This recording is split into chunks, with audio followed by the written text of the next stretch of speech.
Mesdames, Mademoiselles, Monsieur, bienvenue à Metro News. Voici les principaux titres qui seront développés aujourd'hui.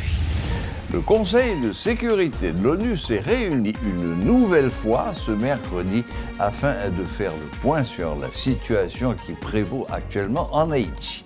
La nouvelle chef du BINU, Maria Isabel Salvador, a jugé urgent, je cite, le déploiement autorisé par le Conseil de sécurité d'une force internationale spécialisée, fin de citation, pour aider la police haïtienne à lutter contre l'augmentation de la violence des gangs armés.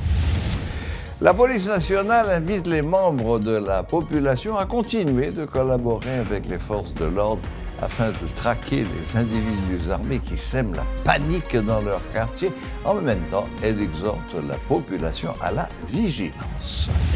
Célébration ce mercredi 26 avril de la Journée mondiale de la propriété intellectuelle. À cette occasion, le gouvernement a pris l'engagement de lutter contre les fléaux de la contrefaçon et du piratage.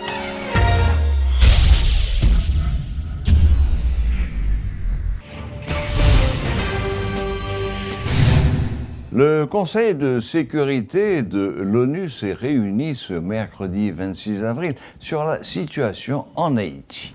Lors de cette réunion, le secrétaire général de l'ONU, Antonio Guterres, a présenté son rapport retraçant les principaux faits nouveaux survenus en Haïti depuis le début de l'année 2023. Les représentants de plusieurs pays, dont ceux du Japon, de la Russie, des États-Unis, du Gabon, entre autres, ont formulé des propositions de sortie de crise en Haïti. L'envoyé de l'ONU en Haïti a appelé mercredi le Conseil de sécurité à agir immédiatement pour aider le pays à briser le cycle de violence qui affecte durement la population haïtienne. D'après des données récoltées par la police nationale et le BINU, lors du premier trimestre de 2022, 692 incidents criminels, homicides, viols, kidnappings et lynchages ont été signalés.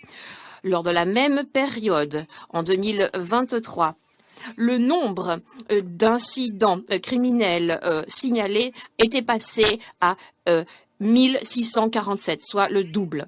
Et le mois dernier, l'on a assisté au nombre le plus élevé d'incidents de ce type depuis 2005. Les bandes criminelles gagnent du terrain dans différents quartiers de la capitale parce que la police n'y est plus présente et celles-ci font justice elles-mêmes.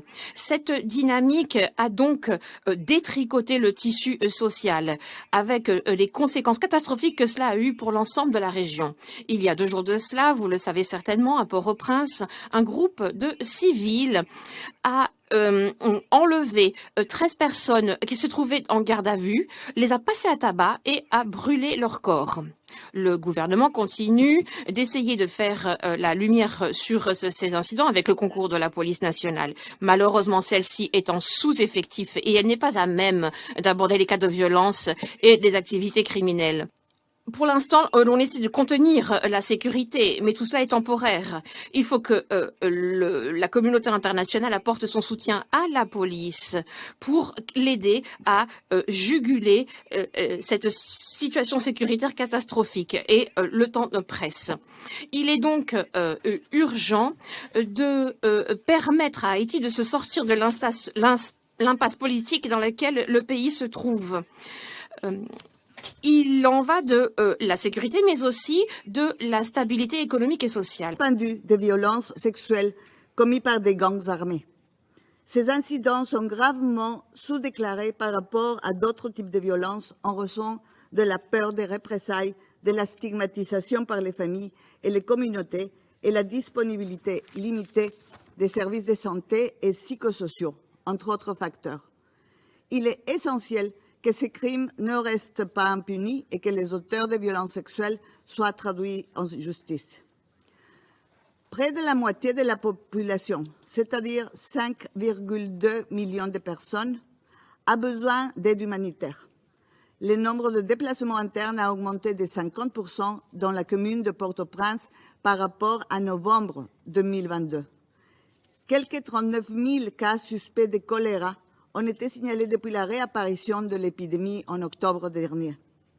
Les Nations Unies et ses partenaires humanitaires restent sur le terrain et fournissent des services essentiels.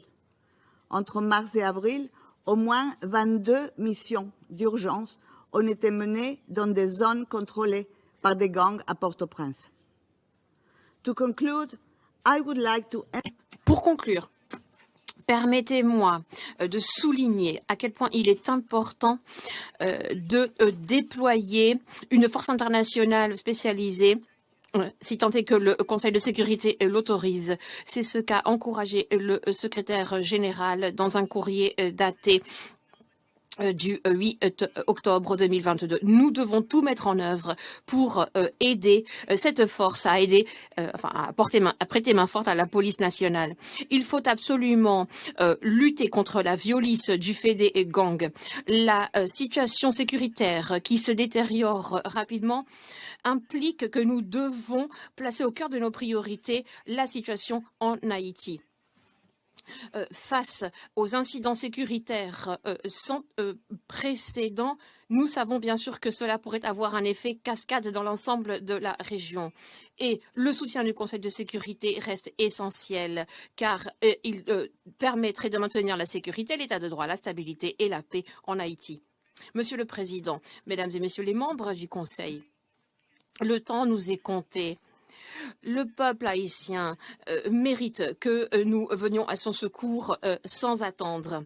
Le cycle infernal de la violence, mais aussi les crises économiques, politiques et sociales avec lesquelles le peuple ou auxquelles le peuple est en proie risque de le mettre à terre. Nous ne pouvons plus nous permettre d'attendre. Le peuple haïtien non plus. Nous devons agir immédiatement. Je vous remercie de votre attention.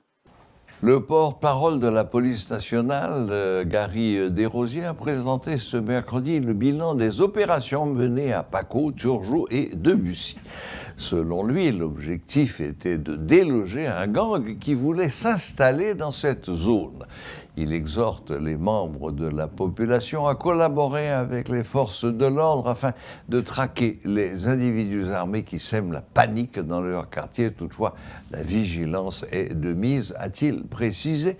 La PNH travaille d'arrache-pied en vue de permettre aux membres de la population de vaquer librement à leurs activités. Suivez ce reportage de Rudolf Pierre-Louis. Il y a 4 fusils d'assaut, 3 pistolets de calibre 9 mm, 35 téléphones portables, plusieurs cartouches de différents calibres, dont 5,56, 7,62 et 12.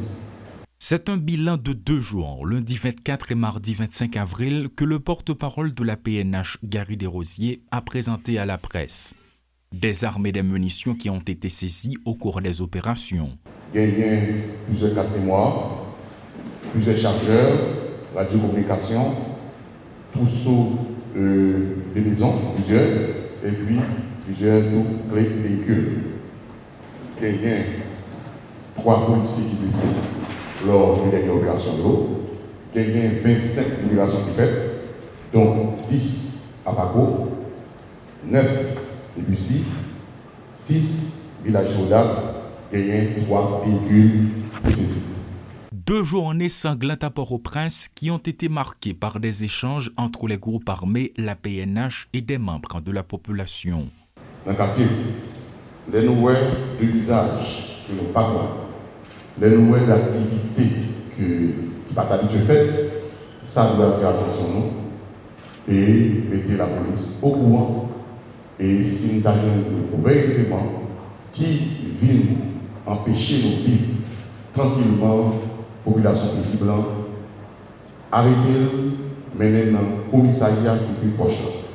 Et dans petit tour à la population, pour nous porter tout ça rejoint comme matériel que bandits ont abandonné sur route pendant que nous avons couru. Toujours informer la police, quel que soit mouvement, encore une fois, qu'a fait dans le quartier. Le porte-parole réclame la collaboration des citoyens du pays en vue de continuer à traquer les bandits. Ils affirment avoir compris la colère avec laquelle des membres de la population ont réagi durant ces 2 jours. Parce que je crois que la population a subi assez de bandits, de criminels, de monde qui violaient les petits et en plus jeunes, universitaires, et l'autre jeunes encore de quartier victimes, en plus grand monde professionnel victime de bandits.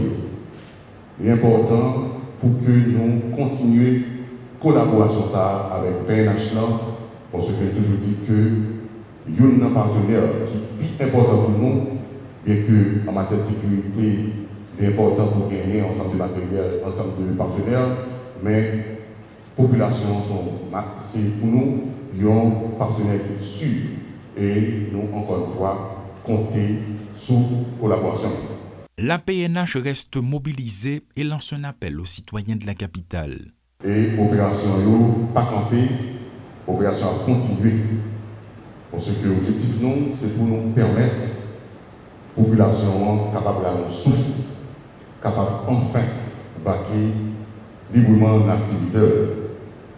Nous avons encore une fois sollicité à la population pour nous continuer mariage, police, population sans violence. On nous était vigilants, une veille sur l'autre et rester réactif. Selon le porte-parole de la police nationale d'Haïti, Gary Desrosiers, les forces de l'ordre travaillent d'arrache-pied en vue de permettre aux membres de la population de vaquer librement leurs occupations. Des déclarations qui arrivent à point nommé, mais qui n'empêchent pas pour autant que des menaces soient planées sur certaines zones de la capitale, notamment dans la commune de Pétionville où de nombreux citoyens ont dû abandonner leur maison et qui jusqu'à présent dorment à la belle étoile. Paul Léel et Rodolphe Pierre-Louis pour Télémétropole. Des messages tels que « Gérez-nous » sont visibles sur des banderoles placées dans la commune de Pétionville. Des interrogés, sous couvert d'anonymat, expliquent que c'est une initiative citoyenne visant à lutter contre les groupes armés. Les agents de la police nationale ne sont pas toujours présents, alors il est temps pour les citoyens de prendre leur destin en main, selon eux. Plus d'explications avec Rodolphe Pierre-Louis. Un peu partout dans la capitale, notamment dans la commune de Pétionville, des banderoles sont visibles avec des messages qui mentionnent « Population Gérez-nous ». Selon des informations disponibles, il s'agit des membres de la population qui veulent prendre en main leur destin. Ils ont un visage qui n'est pas habitué qu'on est dans zone dans zone. Il y a des gens qui sont capables de poser des questions, surtout si c'est un monde qui retrouve dans zone à des heures qui tardives. Il y a l'autre information qui fait qu'on est que depuis qu'il y a une activité qui n'est pas qu'on habitué faite dans zone tout, capable de gens qui viennent poser des questions. Donc par rapport à l'insécurité, ce sont des initiatives citoyennes. Est-ce que c'est une situation qui veut dire tout que la population qui lui-même veut sécuriser tête libre à déboucher sous des actions qui sont capables liées à la guerre civile? Donc là, de leur côté, ils estiment qu'ils doivent se débrouiller, qu'ils doivent se défendre par rapport à l'insécurité qui a déjà causé du tort à de nombreuses familles haïtiennes. Le politologue Gratien Jean prône un fédéralisme à l'haïtienne sur le modèle des États-Unis. Il déplore que toute la vie du pays soit centralisée autour de Port-au-Prince et juge que les problèmes économiques du pays seraient mieux traités s'ils relevaient des instances locales de décision. C'est que c'est le pouvoir. Maintenant, l'humanocratie, c'est plus que le pouvoir. Et le pouvoir, et la richesse, et la distribution des richesses. C'est-à-dire que c'est être humain qui doit être au centre, c'est le monde qui doit être au centre dans toute préoccupation. La première chose qu'il faut faire, c'est la satisfaction des besoins vitaux de l'être humain. Et c'est ça qui est important. Ouais, c'est ça. Pas oublier que de la démocratie, c'est le citoyen. C'est sélectif, la démocratie. Il y a des critères sélectifs qui font de où un citoyen qu'on est dans la démocratie. Et aussi, dans l'humanocratie, il n'y a aucun critère.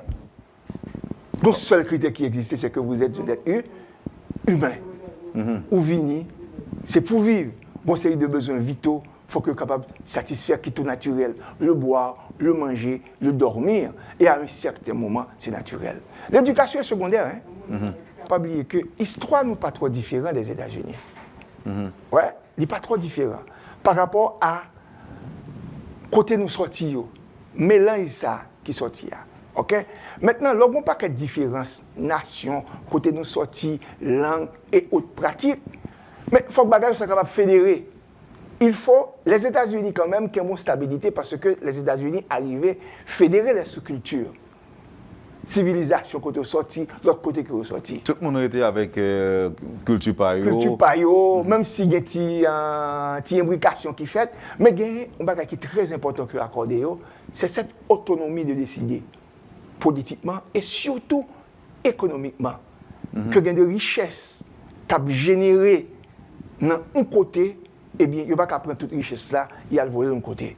C'est comme le cas de la République de Port-au-Prince. Tout l'argent que génèrent les fiscs, les recettes, ils vont bagager ça en côté au relais dans la DGI centrale, dans la Banque centrale. Donc, un professeur qui te dit, qui allait peut-être dans le même sens, un professeur qui te dit que si Miami disparaît, les États-Unis a continué à fonctionner comme si de rien n'était, moins État qui disparaît. Voilà. Alors que nous-mêmes, si un gros problème qui arrivait là dans Port-au-Prince, eh bien, c'est tout le pays qui a senti, qui a paralysé. Et puis aussi, Wendell, parce que penseur, on a réfléchi autour, bon, certains moments, Jean Monde l'a il faut changer de paradigme aussi. Il y a de l'espoir. Tant que nous sommes capables de dialoguer, tant que nous sommes capables de bien poser les problèmes et nous sommes capables d'offrir des alternatives, il y a espoir. Et c'est ce qui nous a manqué, c'est ça qui a manqué aux intellectuels haïtiens. Les intellectuels haïtiens sont très criticistes. Et soit appelé tout ouvrage de grands intellectuels, on va critiquer en pile, mais jamais une proposition de société. Et c'est ça que le peuple haïtien a pris tant dans mes intellectuels, il a pris tant dans mes acteurs politiques. Ce n'est pas des propositions, ça et là. C'est un projet. Jean est là, on propose un projet qui a gagné d'autres projets qui vont faire sujet de débat, de discussion. Célébration ce mercredi 26 avril de la Journée mondiale de la propriété intellectuelle. À cette occasion, le ministère du Commerce a organisé un salon de la propriété industrielle autour du thème « Faites de la propriété intellectuelle votre entreprise, encouragez la créativité et l'innovation ». Une activité à laquelle ont pris part le ministre du Commerce, Ricardin Saint-Jean, la ministre de la Culture, Emeline Prophète-Vilcé, et le Premier ministre, Ariel Henry. Ce dernier a pris l'engagement de lutter contre les fléaux de la contrefaçon et du piratage qui, selon lui, ruinent l'avenir des entreprises dans le pays. Depuis 23 ans, le monde entier fête la Journée mondiale de la propriété intellectuelle chaque 26 avril. Ici en Haïti, les autorités concernées n'échappent pas à la règle. La ministre de la Culture et de la Communication, Emeline Prophète-Vilcé, rappelle que parler de droits de propriété intellectuelle, c'est parler d'argent. De la possibilité avec des idées, de transformer des idées en argent. Donc il est bon de le dire, il est bon de le redire, puisque Haïti est connu comme un pays dans lequel naît beaucoup d'artistes, beaucoup de créateurs, mais aussi je suis sûr que nous devons continuer à chercher, nous devons continuer à montrer la voie pour que des entrepreneurs naissent, pour que des idées se transforment en industrie, en entreprise, donc en argent pour la société en général, pour l'État aussi. Autrement dit, la propriété intellectuelle se présente aussi sous la forme de propriété industrielle. Faites de la propriété industrielle votre entreprise, encouragez la créativité et l'innovation est donc le thème retenu par le ministère du Commerce et de l'Industrie pour marquer cette journée. Ce premier salon organisé par le MCI est donc un espace de débat et d'échange sur le sujet, explique le ministre Ricardin Saint-Jean qui dit avoir de nombreuses attentes. À travers ce salon de la propriété industrielle, le MCI souhaite fortement encourager davantage les entreprises à utiliser le système de la propriété industrielle pour protéger et valoriser la créativité et l'innovation, développer des entreprises plus nombreuses et une meilleure qualité de service, créer davantage de sociétés florissantes et surtout soutenir la reprise économique et reconstruire en mieux. Lorsque l'innovation, la créativité et les entreprises sont inclusives et accueillent de nouvelles idées et perspectives, nous en bénéficions toutes et tous. L'innovation et la créativité, comme nous le rappelle le thème de la célébration de cette année, est une source de richesse pour un meilleur avenir. Le Premier ministre corrobore. Ariel Henry, soucieux de la protection du droit de la propriété intellectuelle, dit avoir instruit le ministère du Commerce et de l'Industrie afin qu'il prenne les dispositions nécessaires pour faire appliquer la loi. Parmi tous les problèmes auxquels fait face le pays, le chef du gouvernement a choisi lui aussi de s'engager dans cette voie. C'est également une occasion pour moi de réitérer avec force ma détermination à fournir un encadrement légal et institutionnel à la créativité et à l'innovation dans les processus de création d'entreprises sur tout le territoire national. Je prends l'engagement en mon nom personnel et en celui de l'ensemble du gouvernement de lutter avec acharnement contre les fléaux de la contrefaçon et du piratage qui affaiblissent les performances de notre production et qui ruinent l'avenir de nos jeunes entrepreneurs, de nos entreprises en général et en particulier à celles en gestation. Ce salon de la propriété industrielle était aussi l'occasion pour les entrepreneurs d'exposer leurs différents produits et d'en faire la promotion. Je reprends pour vous les principaux titres qui ont fait l'actualité du jour. Le Conseil de sécurité de l'ONU s'est réuni une nouvelle fois ce mercredi afin de faire le point sur la situation qui prévaut actuellement en Haïti.